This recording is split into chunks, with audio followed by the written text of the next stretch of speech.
Chapter 1. The Cold Bit First. A line of absolute unforgiving frost pressed against the fragile skin of Mira's throat. She blinked against the harsh, blinding sunlight, her vision blurring before snapping into terrifying clarity. The world around her was a tapestry of violence waiting to happen. An imposing courtyard built of dark, weathered stone stretched out in all directions. A sea of armored soldiers stood in perfect silent formation, and towering over her, holding the blade that threatened her life, was a man who looked like death incarnate. Kaelin. His name echoed in the hollow space of her mind, though she had no memory of learning it. He was a commander, a warlord, an alpha. The predatory stillness of his posture screamed danger.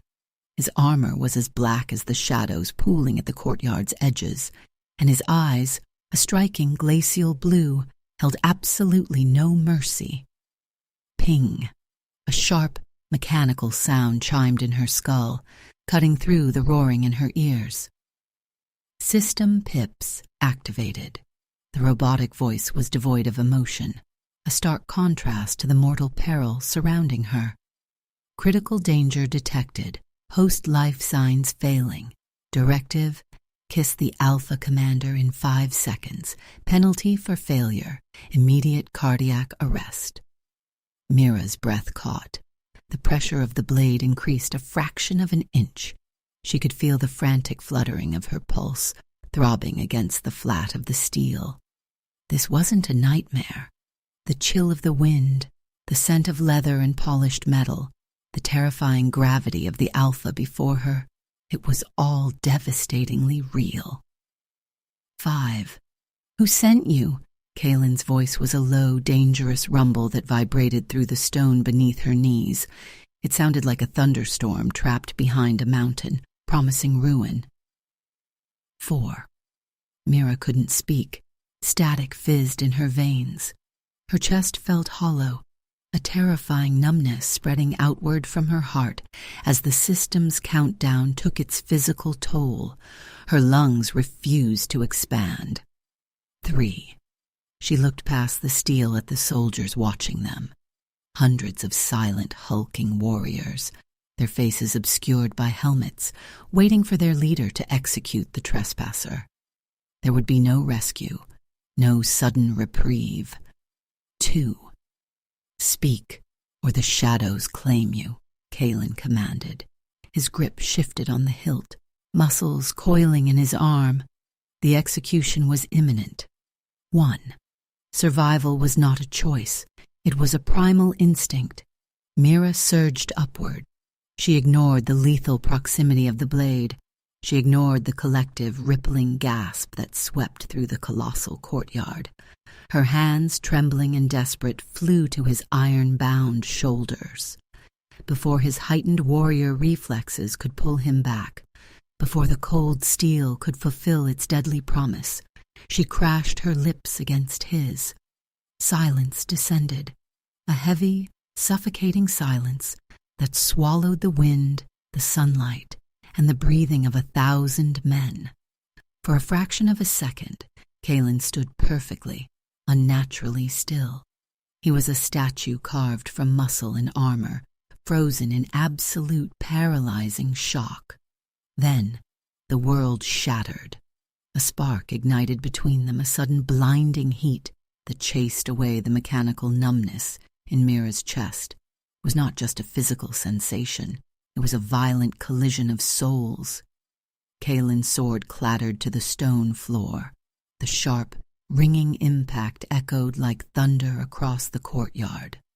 A low, visceral noise tore from the depths of his chest. It was not a human sound.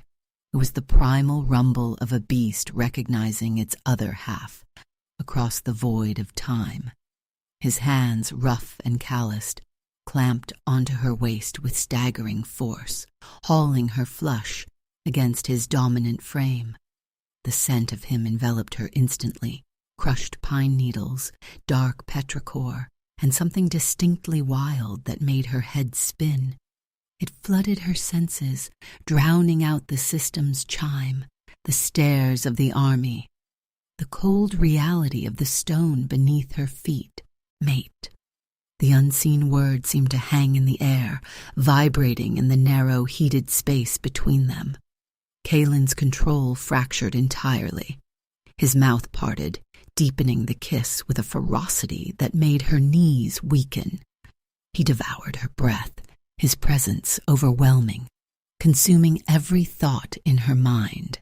He was seeking, demanding, claiming. The kiss was a battle, and she had already surrendered.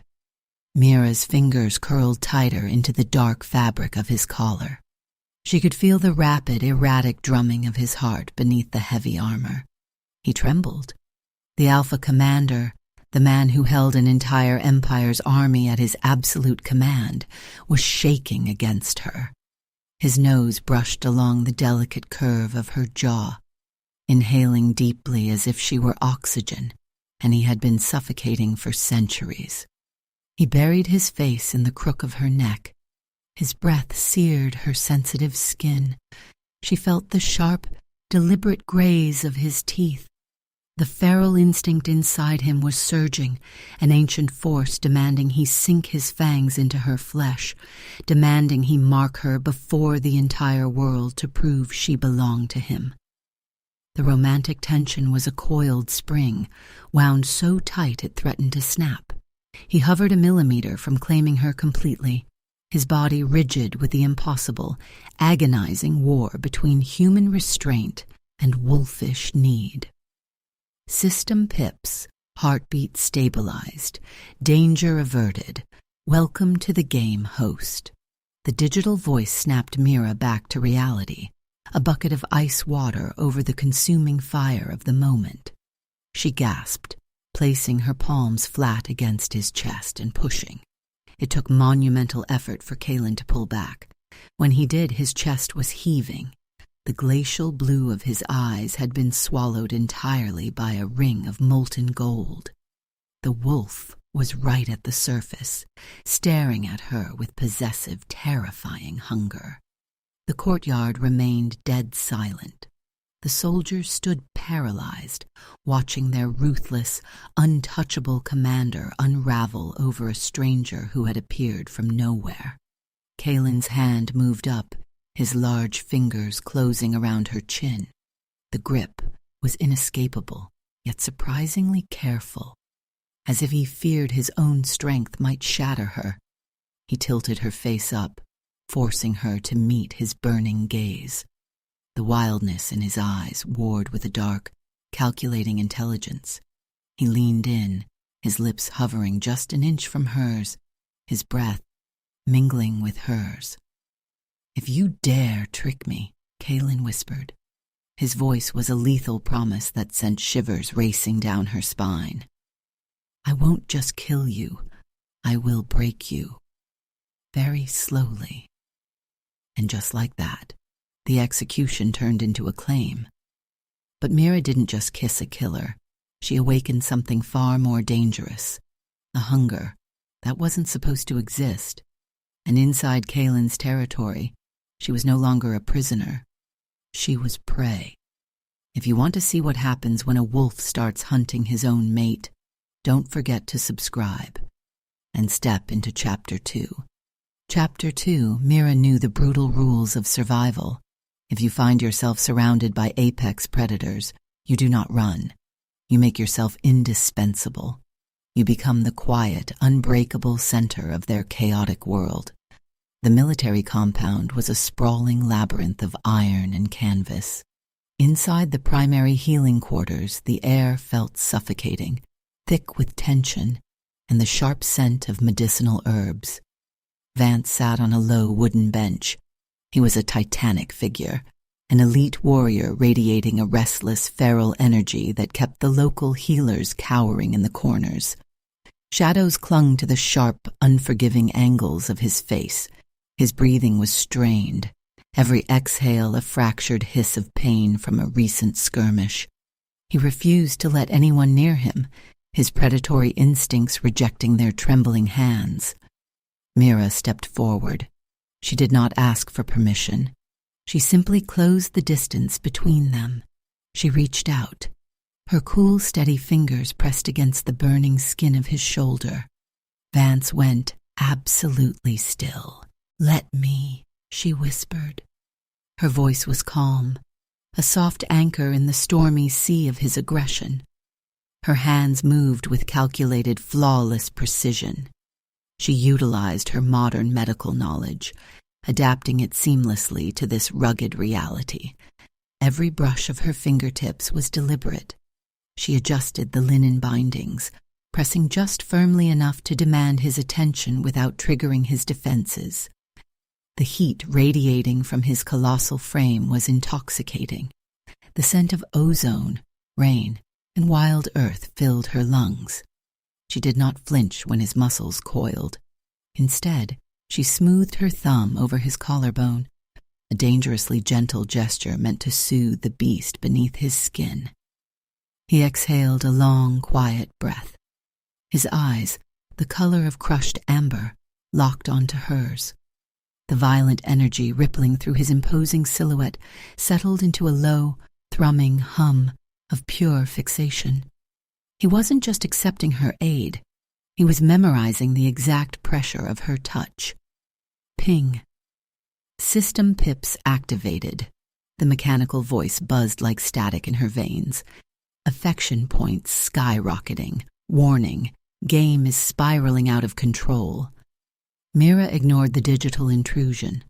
This was a psychological hunt, and she was the one laying the traps. She was weaving a web of quiet dominance, using her empathy and fearlessness as the ultimate weapon. The atmosphere in the fortress shifted irreversibly over the next few days. The Alpha commanders, once untouchable warlords entirely consumed by strategy and conquest, began finding invisible tethers pulling them into her orbit. They were becoming addicted. The silent, burning territorial tension grew thicker with every passing hour. Kalen's glacial stare tracked her every movement across the training grounds, his jaw tightening whenever another soldier stepped too close. Vance lingered near the healing quarters, his hulking form blocking the sunlight, waiting for a single glance from her. A simple smile from Mira could silence a deafening war room. A brief, accidental brush of her sleeve against an armored chest sent violent tremors through towering warriors. She was a dangerous drug, and they were all dying of thirst. Night blanketed the stone fortress. The corridors were dimly lit by flickering torches, casting long, warped shadows across the floors. Mira walked down a narrow hallway toward her quarters, her footsteps echoing softly in the silence. A sudden pressure shifted the air. The temperature in the corridor plummeted. A figure stepped out from the darkness, completely blocking her path. Theron. He moved with the fluid, silent grace of a night stalker. His presence was an overwhelming weight, a physical force pressing down on her skull. There was nowhere to run. She didn't try to flee. She tilted her chin up, refusing to show fear as she met his pitch-black gaze. Theron crowded her against the rough stone wall. He braced one hand beside her head, trapping her in a cage of heat and muscle. His chest brushed against hers. A jolt of electricity arced through her body. Her pulse kicked into a frantic, hammering rhythm, but she forced her breathing to remain perfectly even. He lowered his head. The movement was agonizingly slow, a predator savoring the moment of capture. He bypassed her lips entirely. Instead, he buried his face deep in the crook of her neck. His nose trailed along the sensitive skin over her collarbone. He inhaled deeply, a long, desperate drag of breath that sent a fierce, uncontrollable shiver racing down her spine. The scent of wood smoke and midnight wrapped around her senses. "You smell of," Theron murmured. His voice was a dark, rough velvet sliding against her ear. "Destiny, and I never believe in destiny." Chapter 3. The grand hall vibrated with the low rhythmic thrum of stringed instruments, but the music was entirely drowned out by the suffocating tension in the air. Mira stood in the center of the polished marble floor. She felt like a lone spark surrounded by dry timber waiting to ignite. Kalen's arm banded around her waist. His grip was an iron-bound cage, sealing her flush against his chest. He offered no polite guidance through the waltz. He dictated her every breath. The scent of frost and dark pine rolled off him in dominant waves, deliberately masking the delicate perfume she wore. He was scent-marking her in front of the entire assembly. His glacial eyes dared any other male in the room to even glance in her direction. "You belong exactly here," Kalen murmured. His voice was a low vibration that sank straight into her collarbone. Mira's fingers curled tight into the velvet fabric of his formal tunic. Her pulse fluttered wildly against her throat. The sheer, overwhelming gravity of his presence made her knees weaken. The melody shifted into a darker, slower tempo. A towering silhouette eclipsed the candlelight. Vance. The heat radiating from his approaching form forced the surrounding couples to scatter. He invaded their space, bringing a sudden blistering wave of ozone and wild earth. The standoff between the two alpha commanders was a silent, brutal collision of power. Kalen's jaw tightened, his arm locking tighter around Mira's waist. Vance stopped mere inches away, his amber eyes burning with a relentless, feral hunger. He extended a scarred, calloused hand toward her. To refuse would start a war right on the ballroom floor. Mira slowly placed her palm in his.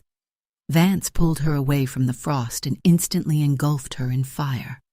His touch was distinctly different, rougher, hungrier, stripped of all royal decorum. He pressed her hand flat against his chest, right over the frantic hammering rhythm of his heart. "He holds you like a prize," Vance whispered. His lips brushed the delicate shell of her ear, sending a violent tremor down her spine. "I hold you like a lifeline." He buried his face in the curve of her neck, inhaling so deeply her skin prickled. The possessive friction of his cheek against hers felt like a brand. Mira gasped, her spine arching involuntarily as his body heat seeped into her pores. Then came the shadows. Theron slipped through the crowd with the absolute silence of a night stalker. The atmosphere in the grand hall fractured completely. Suddenly Mira wasn't just dancing. She was the epicenter of a dangerous, unspoken territorial dispute. Kalen had closed back in, refusing to yield the space. Vance remained anchored to her side, his muscles coiled and ready to strike. Theron materialized at her back, the imposing breadth of his chest brushing against her spine. 3 colossal figures, 3 alphas. They formed a relentless, inescapable wall of muscle and predatory focus around her. Theron's hand slid past her waist, his long fingers trailing up her stomach to rest just beneath her ribcage.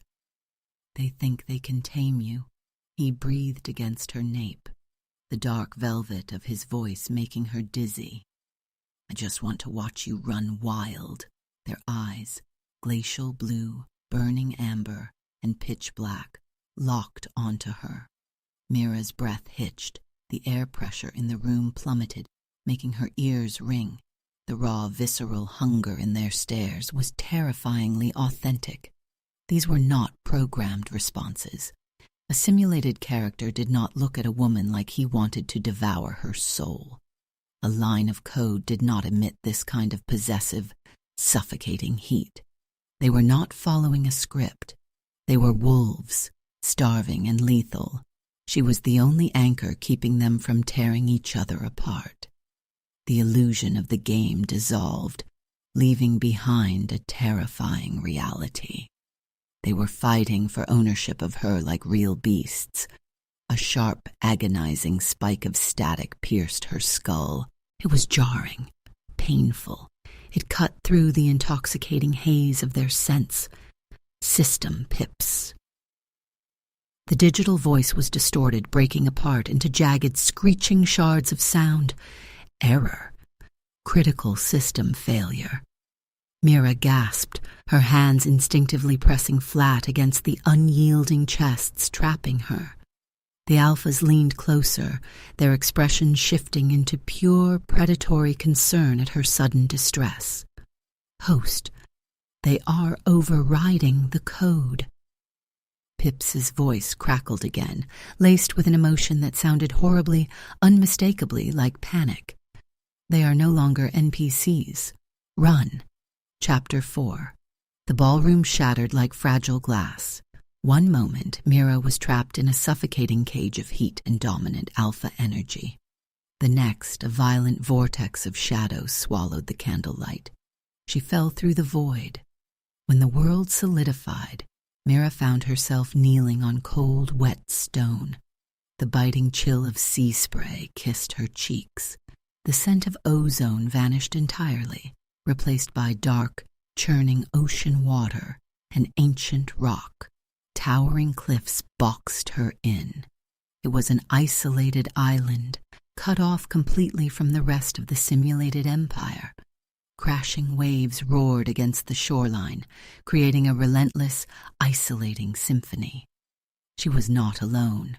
6 imposing silhouettes emerged from the dense, rolling fog.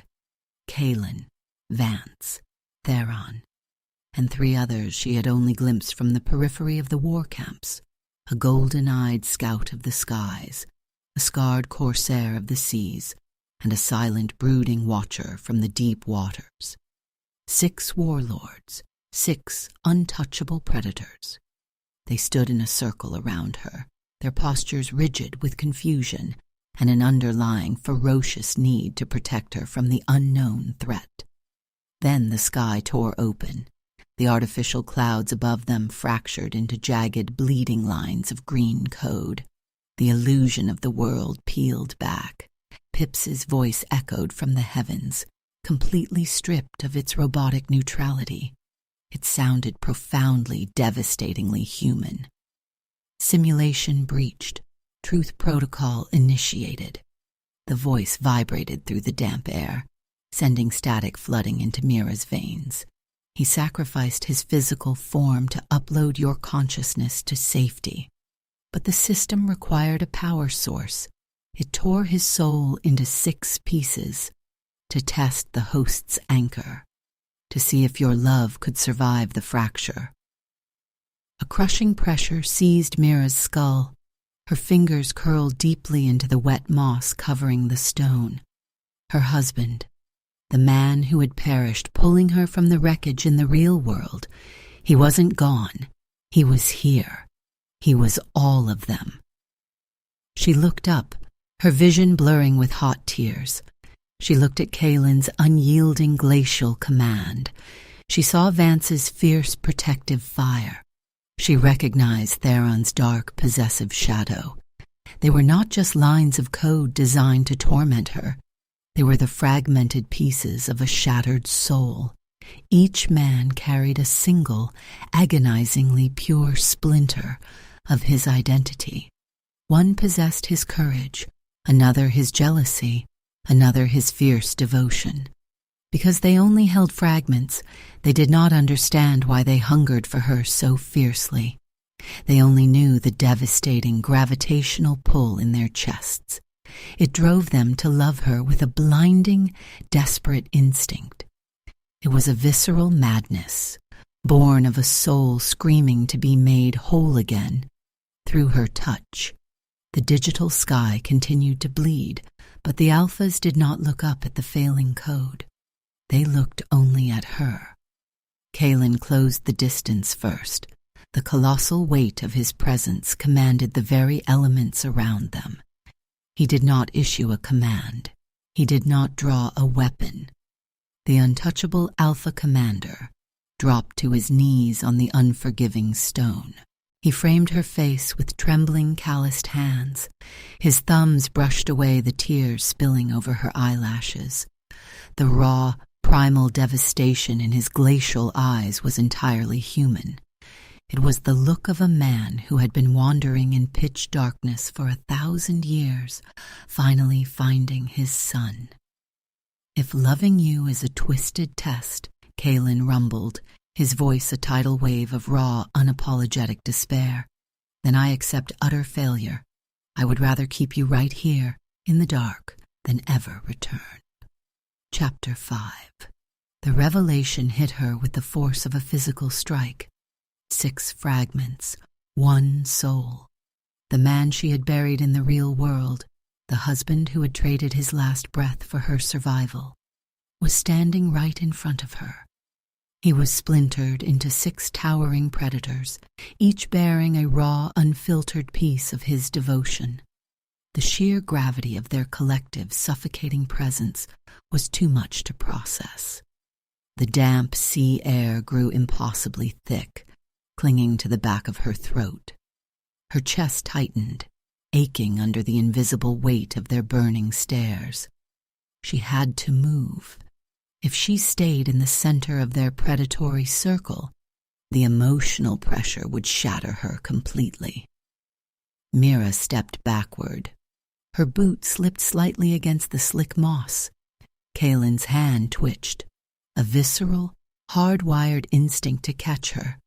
But the glitching sky sent another violent wave of static through the environment, freezing the commanders in place for a crucial microsecond. She turned and sprinted toward the jagged cliff edge. The wind whipped her hair across her face, carrying the sharp scent of sea salt and impending storm. A shadow dropped from the bleeding heavens. The Golden Eagle commander landed soundlessly between her and the precipice. His imposing silhouette blocked the silver moonlight, his cloak billowing like majestic wings. He possessed the fragment of her husband's quiet, agonizing sacrifice. His golden eyes locked onto hers, swimming with a silent, devastating pain. He did not reach for her. He did not issue a territorial command. His jaw tightened, a muscle feathering beneath his scarred cheek as he fought the primal urge to pull her into his arms. With agonizing slowness, he took a single, deliberate step aside. He was letting her go. The absolute silence of his surrender spoke louder than any roared order. It broke a piece of her heart, but she could not stop. Mira launched herself over the edge. The plunge was a terrifying rush of wind, followed immediately by the crushing embrace of the sea. Icy water swallowed her whole. It stole the breath from her lungs in a brutal shock. The silence of the abyss was absolute, a stark contrast to the chaotic, screeching sky above. She sank into the dark, freezing depths. The cold seeped into her bones, turning her limbs to lead, but the ocean was not empty. A colossal shadow detached itself from the ocean floor, the watcher of the deep waters. He moved with terrifying, fluid grace, a silent titan claiming his domain.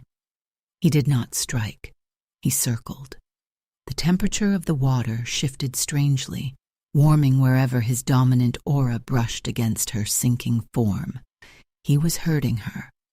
The watcher meticulously cut off any path that led further into the dark, wrapping her in an invisible current of protective pressure. He was forcing her upward, delivering her directly into the arms of another. Her lungs screamed for oxygen. Her vision began to darken at the edges. The watcher glided directly beneath her, an overwhelming force pushing her breaking point toward the surface. Mira breached, gasping violently. Rain lashed against her face. The storm had fully descended, churning the dark waters into a frenzy of whitecaps. Through the violent swell, a hulking wooden vessel cut through the fog, its dark sails snapping in the gale. A thick, braided rope dropped into the water beside her. Before her numb fingers could even attempt to grasp it, a figure dove from the deck, the corsair. He hit the water with a crashing impact, closing the distance in 3 powerful strokes. His iron-bound arm wrapped around her waist, hauling her flush against his solid chest. The sudden blistering heat of his body was a shocking contrast to the freezing sea. He pulled them both up the netting with brutal, effortless strength, his muscles coiling under his wet shirt. They collapsed onto the wooden deck. The planks were slick with rain. Mira coughed, shivering uncontrollably. Her fingers curled instinctively into the damp fabric of his shirt. Seeking his warmth, the corsair rolled, pinning her beneath him. The maneuver was not meant to harm, but to completely immobilize. He trapped her in a cage of heat and dominant male energy. The scent of spiced rum, rain, and raw desperation clouded her senses. Water dripped from his dark hair onto her cheek, tracing the line of her jaw. "Why do you run?" he rasped. His voice was a jagged blade, rough and aching with a hunger that could not be satisfied by mere physical capture. Mira stared up at him. His eyes held the exact same desperate, splintered devotion as Kaelin's. As Vance's, she felt the static in her veins settle into a heavy, undeniable truth. She could not outrun them. They were him. Every fierce, protective, jealous fragment belonged to the soul she had vowed to love until the end of time. To abandon them was to leave him shattered in this digital purgatory forever. She wasn't just surviving a game anymore. She was gathering the pieces of her own fractured heart. The corsair lowered his head. His lips hovered a breath away from the shivering curve of her neck. He inhaled deeply, drinking in her scent like a starving man finding a feast. The brush of his jaw against her collarbone sent a jolt of fire racing through her freezing limbs. "You can run from us," he whispered against her damp skin, the dark promise vibrating straight into her racing pulse. "But you cannot run from your own heart." Chapter 6. The storm abruptly died. The digital sky did not just bleed. It shattered entirely. A colossal crimson moon eclipsed the fractured atmosphere. It bathed the wooden deck in a sinister ruby glow. The air pressure dropped so violently that Mira's ears rang. The system emitted one final agonizing screech before plunging into absolute terrifying silence. Pips was gone. The corsair froze above her. The dominant energy radiating from his imposing frame spiked into something unrecognizable. A visceral, bone-deep rumble vibrated through the deck. He was no longer looking at her like a man. He was looking at her like a starving beast. With a deafening crunch, the ship violently struck the island's rocky shoreline. The impact threw Mira against the wooden railing. Through the crimson fog, 5 towering silhouettes emerged from the jagged cliffs and churning waters. Kaelin, Vance, Theron, the Eagle, the Watcher. The lunar curse had summoned them all to the wreckage. They moved with terrifying, synchronized predatory grace. Their eyes burned with a blinding uniform gold. The human intelligence that had anchored them was vanishing, swallowed by the programmed madness of the blood moon. They were wolves now, 6 titans driven by a singular, overwhelming instinct to claim the only warmth in their fractured universe. They boxed her in against the shattered hull. The sheer, blistering heat rolling off their bodies was suffocating.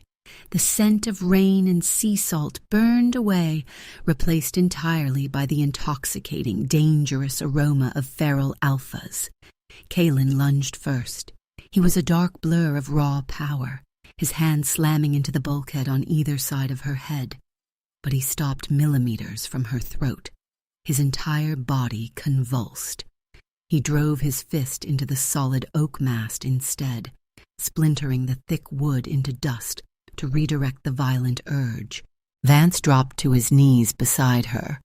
His jaw clenched so tight the tension radiated through the air, fracturing the stone beneath his heavy boots.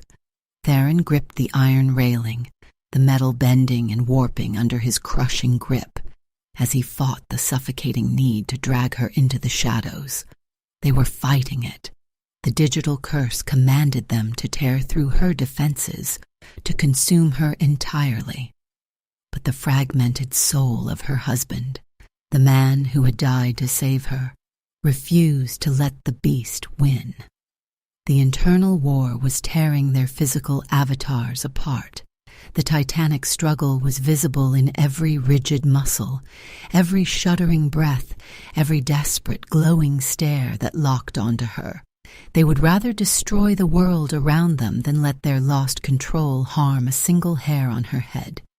Mira pressed her back against the broken timber. Fear evaporated. It was replaced by a profound, echoing clarity.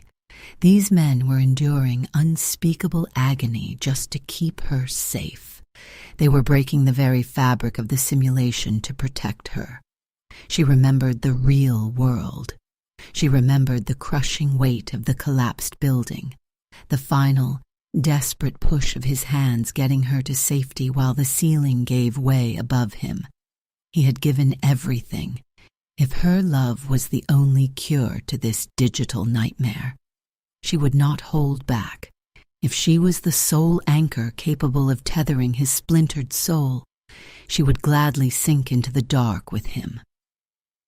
Mira pushed away from the wall. She stepped directly into the center of the feral circle, the heat radiating from their trembling forms wrapped around her like a blanket. She did not cower. She did not flinch. She tilted her head back, deliberately exposing the delicate racing pulse at her throat to the 6 predators. "If I am the only cure," she whispered, her voice steady and echoing in the heavy, crimson-lit silence, "then take everything I have." She met Kaylin's burning golden eyes. She looked at Vance, at Theron, at every single fragment of the man she loved. "Come here," Mira commanded, her voice cutting through the red fog with absolute, unwavering certainty. "And mark me right now." Chapter 7. The crimson light fractured. Time itself seemed to halt, suspended in the electric pressure building across the splintered deck. 6 predators stood frozen, their glowing eyes anchored to the delicate pulse beating at her exposed throat. Mira did not waver. She kept her chin tilted high, refusing to let her courage slip.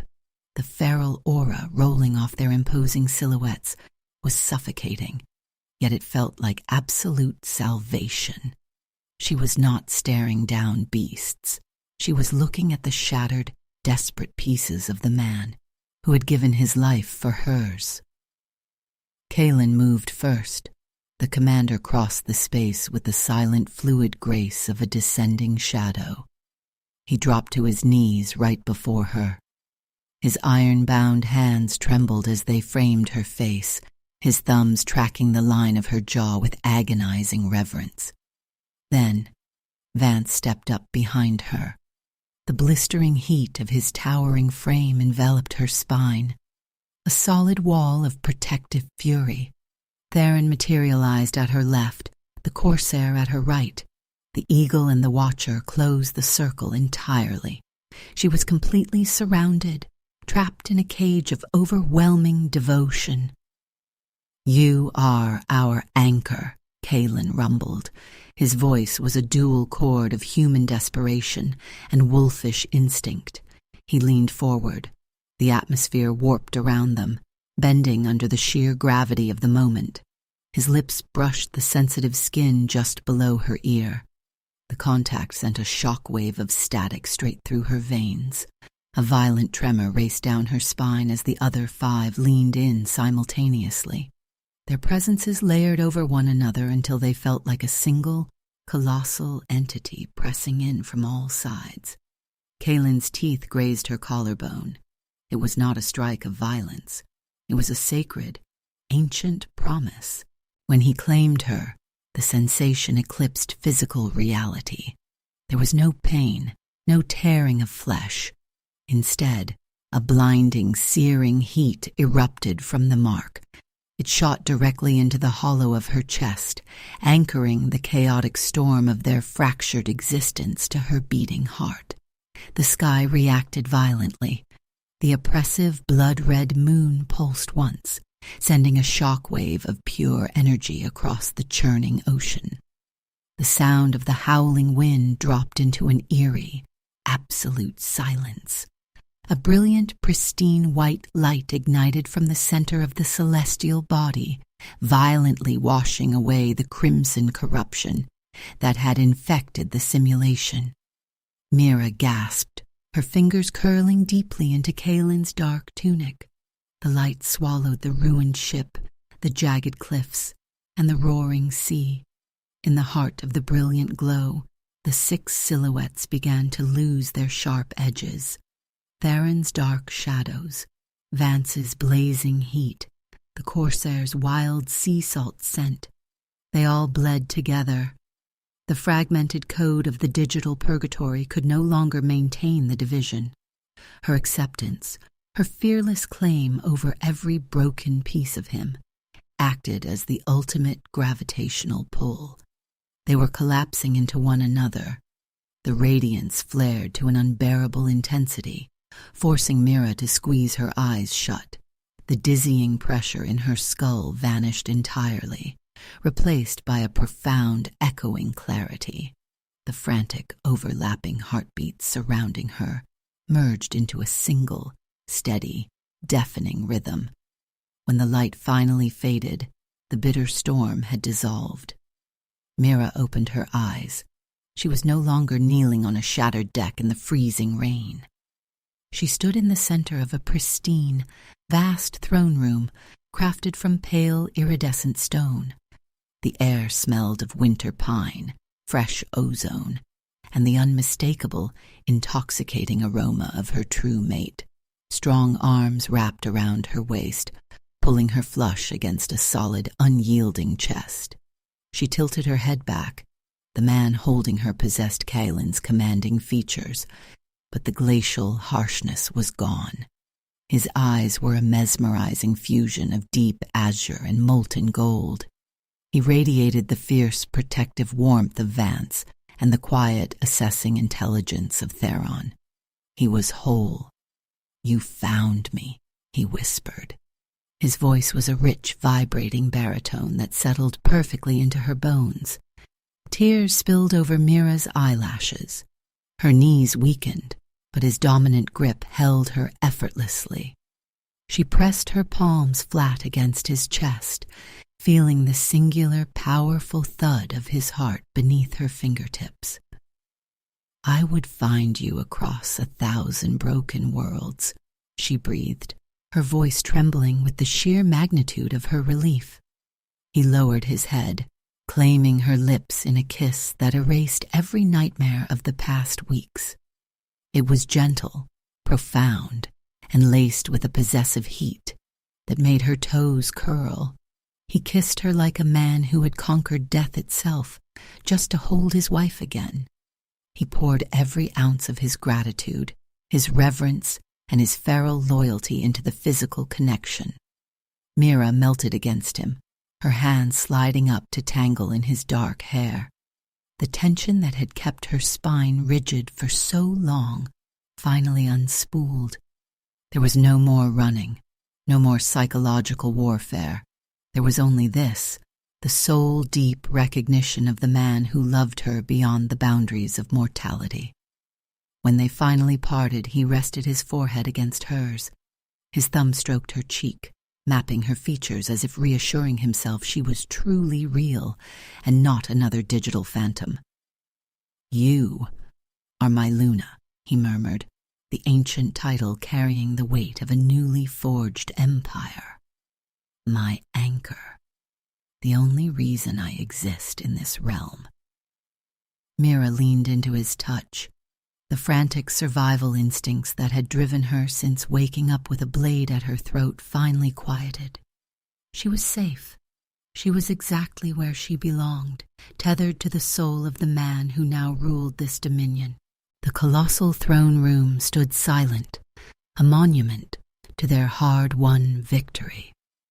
The glitching, hostile code of the environment had rewritten itself entirely, bending to the unified will of the restored Alpha King. He had reshaped the simulation, crafting an impregnable fortress for his queen from the ashes of the broken game.